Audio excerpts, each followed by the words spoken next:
live again. I'm live again. I'm live again. So boy, you were right here.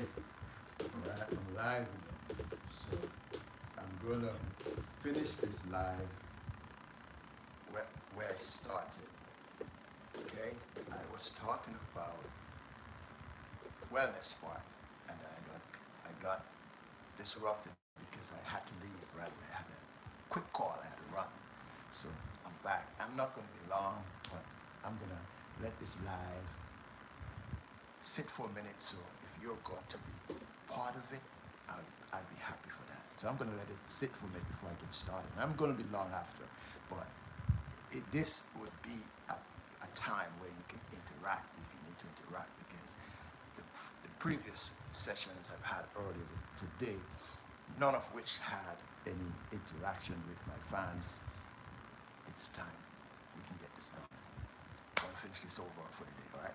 So it's gonna be sitting for a minute again before I get started again. So come on, it's right now. The live, share the live. You have a live right now. Share the live. I'm very familiar with the talk. Share the live, baby. Share the live.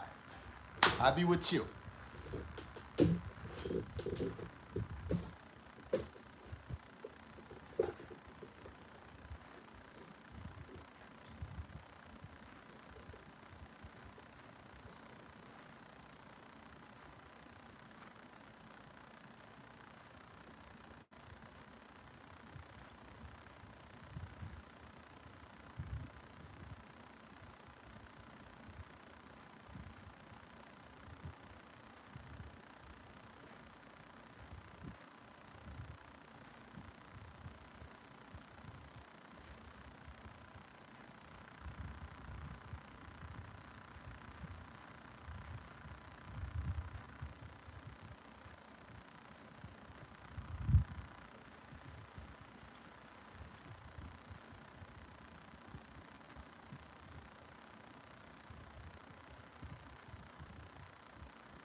And at the back of me here is a steel pan. There's a reason why I have this steel pan at the back of me here. One of the reasons is the steel pan was the true foundation for me becoming an internet person, or the steel pan was the instrument that brought me on the internet. Put it this way, simply, in simple terms, the steel pan, or the steel drum, as you would say in the United States, the steel drum, as we would say in the Caribbean, we would say in the Caribbean, the steel pan. It's the thing that led me on the internet, on the social media platform. So I'm gonna just touch it. It's been a while since I played the steel pan. I have not, I have not played the steel pan like in earnest. I have not played the steel pan in earnest, say about, let's say, pretty much about almost 3 to 4 years. So when I when I picked it up, uh, I I dropped it not because I had any choice, but when I first started playing the steel pan, or the steel drum, as many would say, it wasn't my pan. It was loaned to me. It was something that was I borrowed. Well, no, put it in simple terms. I really didn't borrow it. My instructor left it with me because he saw how a good learner and a very determined learner I was. So he decided, you know what, I'm gonna leave the pan with you so you can practice. And I practiced on that pan. I practiced because I knew my time was short. And because I knew my time was short, I knew I didn't have the pan forever. So I practiced as much as I could. And after time, it was time for him to get his pan. So he came and got his pan, and I was without one. And so I tried to get one. I purchased one on Amazon. I think it was about 2 years ago or something like that. It was really badly out of tune. I had to return it and lost money for what they call restocking fees and things like that. This one, however, is not well tuned. And this is not the kinds of pan that I was taught in. I was not taught it with this pan. I was taught with a different kind of pan. I can't recall the name of the kinds that, the name that's given to them, but the name that's given to them is a name that suggests that they are sort of a kind of a synthetic pan. They're not the real one. This one sounds like the real one, because I spoke with a Trinidadian lady, and she was telling me some very critical information about the difference of the pan and the way it sounds, or the one I had, how the way it sounded, and it had this clinky sound, ding, ding, ding, ding, ding. And he said the pan that is being tuned with the hand, that's handmade, they have a heavier tone, they have a much more heavier. And I really agree with her. I've seen it, I've heard the differences of pan and so on, and the variations of sounds and so on in a steel pan, and I realized what she was saying was accurate. And I found out more information about it. The one I had really was made on machine. And I can argue that this pan here is not made on machine. This one was handmade, tuned and everything. So I'm kind of rusty when it comes to playing the pan right now, because I really had no long-term refamiliarization, I would put it that way. I have not familiarized myself with the pan for quite a considerable time for me to really say I'm proficient again. You don't lose that proficiency. I don't think you lose that proficiency. What I think you have to do is to get yourself back in tune, in sync with the rhythm and the music and all the practice and everything. Practice make perfect, and it is with the pan as well.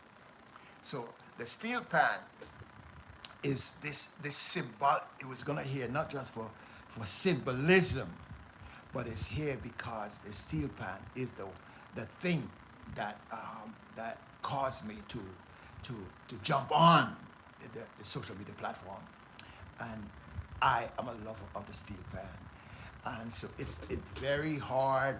I can tell you it is very, very, very hard when you have neighbors. You don't want to disturb them, so it's sort of a balanced approach. You have to give your neighbors respect, because they don't want to hear this ping, ping, ping, ping every day. And so you have to be very, very cognizant of the fact that when you're playing your pan, you have to do it in such a way that you are respecting the sound and space of others. You have a right to play your music. Others have a right not to listen to it. I get it. You have a right to play your music, express yourself. Others also have a right not to listen to it. Free choice. We all have free choices. And free choice is very, very, very important in a pluralistic society. And even the expression of music, even the expression of oneself, free speech and all of that, because this is also free speech. Expression of free speech has its limitations. You're talking about Noise Abasement Act and all those kind of things to balance people's ability and people's will to use free speech at liberty, but also use it with discretion. So here I'm gonna come back and I'm gonna talk a little bit about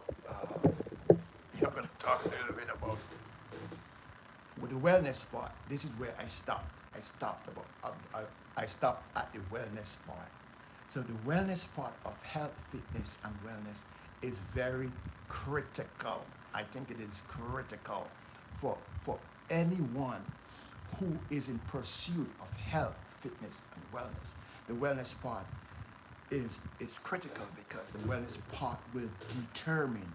I happen to believe that the wellness part will determine how other facets of your health and fitness are going to be going.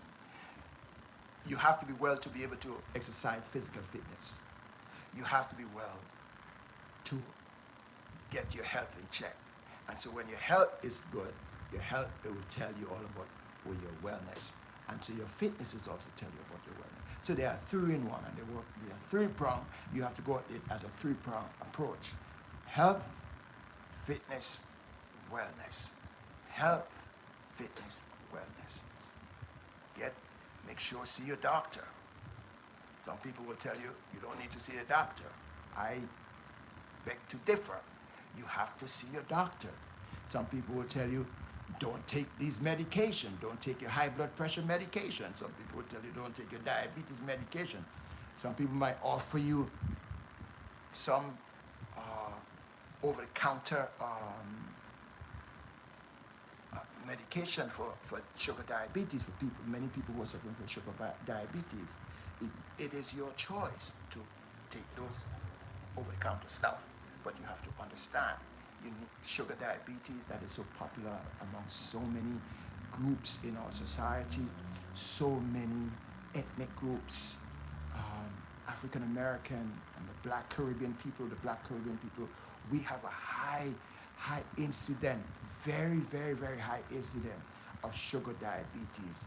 And there's enough studies to show that the sugar diabetes in the Caribbean, that many of our folks in the Caribbean suffer from sugar diabetes, has a long history from most people will tell you, most of the professional people now are blaming slavery for it because of the work and the diet that they were forced to feed on, and so that thing passed on from that it was an intergenerational thing. So we are the ones who have to open our eyes regarding our health, fitness, and wellness. We are the ones who have to stop it in its tracks. We are the ones who have to do what it takes. We are the ones who have to change our diets. We are the ones who have to be the disciplinarians. We have to, when I say disciplinarians, I'm talking about disciplining yourself. You have to first do that for yourself or to yourself. When you can do that to yourself, then you can share the experiences with others. The best teacher is the one, they say, with the experience. Yes. So there's so much health issues that have been affecting black folks in general. We have a very high incident of high blood pressure. High blood pressure is rampant in the Caribbean. I've hardly met anyone within my age whom I've known who have lived in my circumstances or social environment. I've hardly met anyone. I'm not saying there isn't, but I'm saying there's the incident of high blood pressure and sugar diabetes. These two combinations is so high. The incidences are so high for high blood pressure and sugar diabetes are so high. That is alarming. It is really, really alarming. And you know, these two diseases that are not, that many of sometimes most of are preventable, can shorten your lives. It can make your life, can place a lot of restrictions on your lives. Sugar diabetes can lead to so many other maladies. I don't even want to name them. But the thing is, with sugar diabetes or diabetes mellitus, most people who have the condition that is type 2 diabetes, people, this, this is a lifestyle change that you can make to either prevent it, and when you live with, and when you happen to get it, you should learn to live with it. That's one of the things that's important. When you get diseases that are that were preventable, you have to learn to live with them. So you have to diet, which I'm not talking about going on a diet. I'm talking about watch what you eat, balance it with exercise, because calorie in, when you put in the calories, you have to get it out. The body is something that works like this, the marvelous instrument we have walking around with. When you put in calories into your bodies, those calories, only some of it can be burnt up, because and do the things, the great things that that metabolism does. But you have to get rid of some of those calories. I can't say it enough. I can't stress it enough.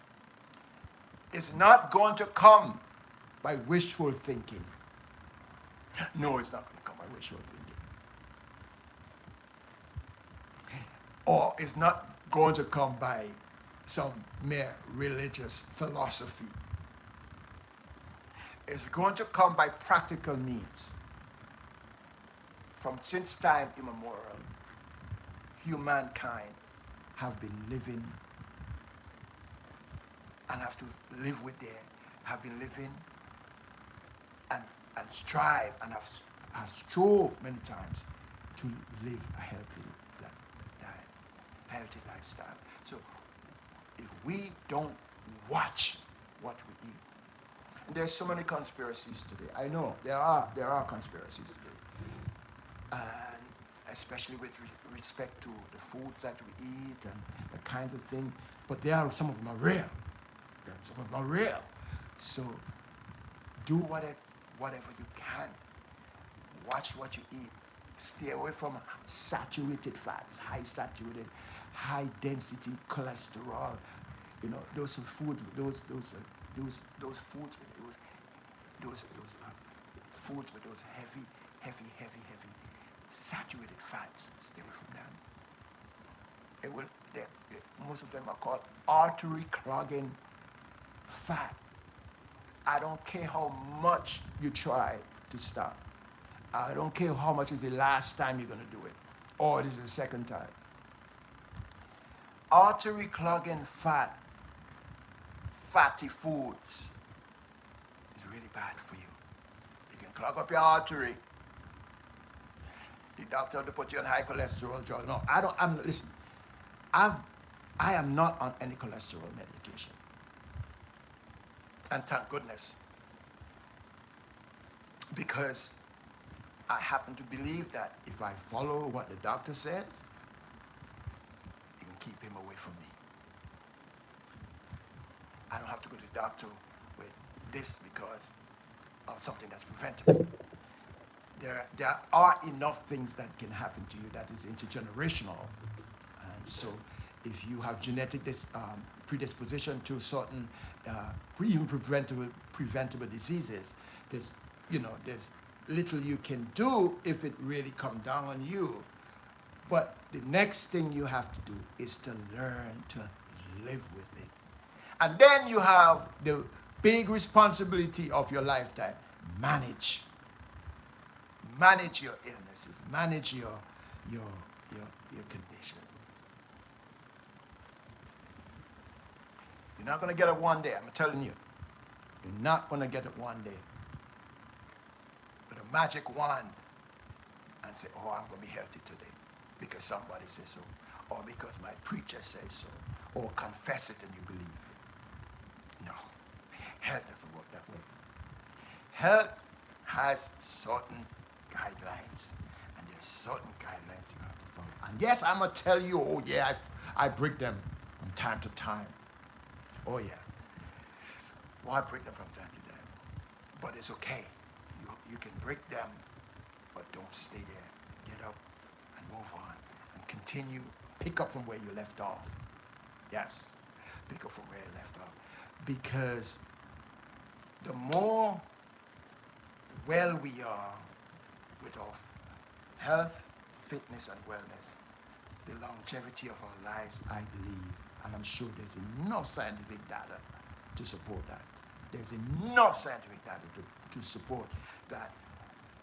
You're not just only living a longer life, you're living a life that's healthier, that's worth living, that's enjoyable.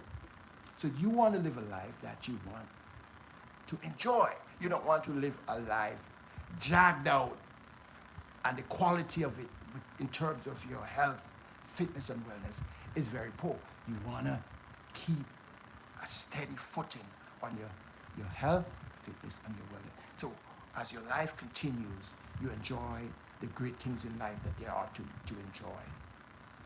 You can enjoy, go out and smell the roses, go and walk in the park, and then you take a walk up the hill, come back, get some water, drink some water, come back and sit down and stretch out, lounge out.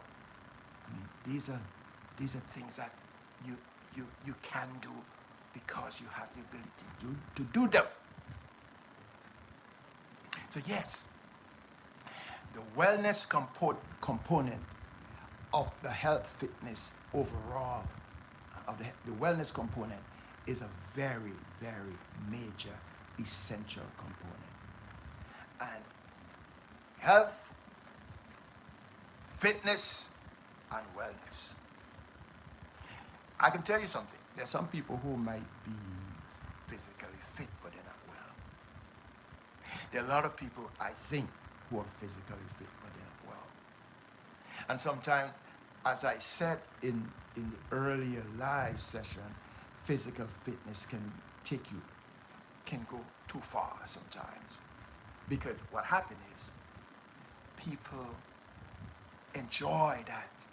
Yes, people enjoy that great feelings of when you are working out in an exercise regimen or an exercise routine, and you're feeling really ecstatic.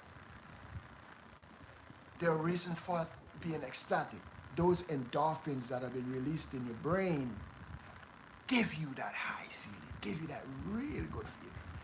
And so what happened is, you want to go back and get that again, and you get that again and again and again. Yes. And so fitness is good, but you have to understand, the body is like everything else. You can't overwork it.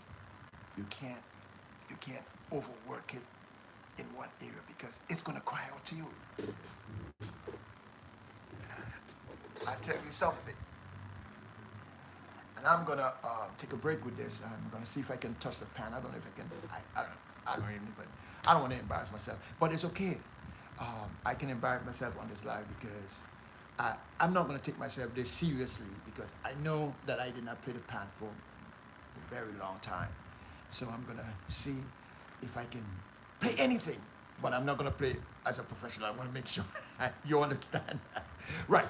So the thing is, with health, fitness, and wellness, you have to know the limits. Your body can also speak to you. You have to listen to your body. And look, what does that mean? No, let me tell you what it means. Let me tell you what it means when I say listen to your body. A lot of people who are very into working out a lot of times, the body's giving them some signs, like there's a pain in my knee, or there's a pain in my ankle, or there's a pain in my shoulder. Inflammation is building up because your body is going through rigorous exercise routines, and inflammation tends to build up, especially if you are clanking on your joints. Those cartilage, right? Your body's telling you something. Listen to your body. Many athletes and professional athletes and a lot of people who are into heavy workout routines pay little attention to some of these bodily talks. Because the bigger goal is not to listen to your body. The bigger goal is to achieve the long-term thing is that you set that I wanna lose 50 pounds. I wanna be the first the Olympic champion. I wanna be the biggest builder. You don't listen to your body, and then your body reaches a point where it screeches up. You still don't listen. But one thing with this body, you see this body here? When it says no, it says no. It says no, and it means no. No, not tomorrow. Oh, not next week. Oh, wait a minute. It says no. And that's the great thing about the body, because our body knows when it's time to close up shop, take a rest, go away. Leave the treadmill alone. Leave the weights alone. Leave all the machineries alone. And we'll get some rest. Because I need some rest too. So I'm going to try and see if I can do something with the pen. I must do exercise. I'm going to try to see one verse of Beethoven, and then Beethoven Fifth Symphony. See if I can improvise. Just one line. One line of Beethoven Symphony.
I didn't do too bad. I think if I were to give myself a grade, I'd give myself like a B plus, because I messed up on a few first notes, but it's okay. I played for a long time. So this is your boy Hewitt representing Hewitt's Daily Workout Routine. I'm gonna hit the pan before I sign out. I'm gonna hit it one more time. I get that Beethoven Fifth Symphony. That first line of Beethoven Fifth Symphony, and then the rest of what I've played is my improvisation. Try it one more time again before I go.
Thank you, thank you.